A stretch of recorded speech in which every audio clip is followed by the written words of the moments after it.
Welcome to Bommapala foodies. ఈరోజు మన recipe పచ్చి అరటికాయతో కోఫ్తా కర్రీ.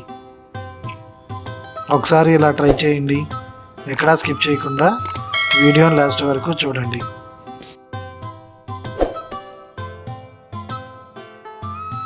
మూడు పచ్చి అరటికాయల్ని శుభ్రం చేసి పైన ముచ్చికను తీసి సగానికి కోసుకొని కుక్కర్లోకి తీసుకోవాలి. 1 టీ స్పూన్ పసుపు, కొద్దిగా ఉప్పు వేసి తగినంత వాటర్ పోసుకొని మూత పెట్టి 3 విజిల్స్ రానివ్వాలి. ఆవిరిపోయిన తర్వాత అరటికాయ పైన తొక్కు తీసి 1 టీ స్పూన్ పసుపు, 1 పెద్ద ఉల్లిపాయ, 2 పచ్చిమిరపకాయల పేస్టు, 1/2 టేబుల్ స్పూన్ అల్లం వెల్లుల్లిపాయ పేస్టు, 1/2 టీ స్పూన్ కారం, 2 టేబుల్ స్పూన్ల శనగపిండి, రుచికి తగినంత ఉప్పు వేసి మిశ్రమాన్ని చపాతీ పిండిలా కలుపుకొని మీడియం సైజు ఉండలుగా చేసుకోవాలి.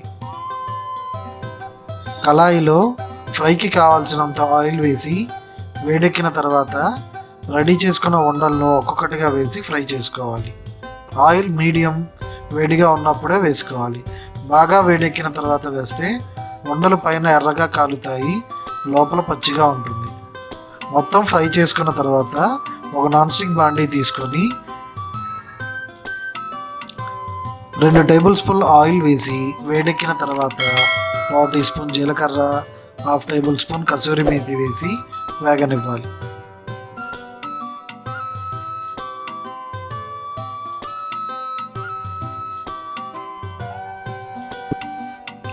ఒక మీడియం సైజు పెద్దలపాయ ముక్కలు, 4 పచ్చిమిరపకాయ చీలికలు వేసి ఉల్లిపాయను మగ్గనివ్వాలి.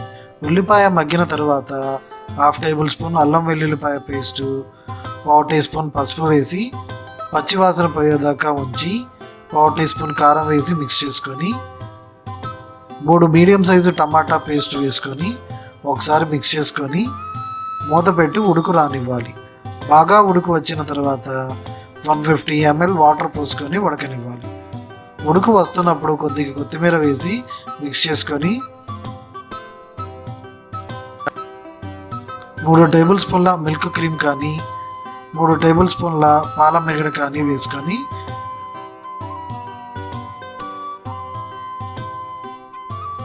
అందులో ముందుగా రెడీ చేసుకున్న కోఫ్తా బాల్స్ వేసి మిక్స్ చేసుకొని స్టవ్ ఆఫ్ చేయాలి.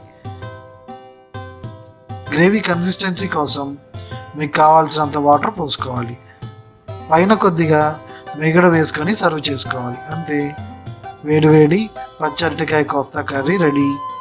మీకు కనుక ఈ వీడియో నచ్చితే లైక్ చేయండి, షేర్ చేయండి, సబ్స్క్రైబ్ చేసుకొని లింక్ని ఫ్రెండ్స్కి షేర్ చేయండి. Thank you for watching.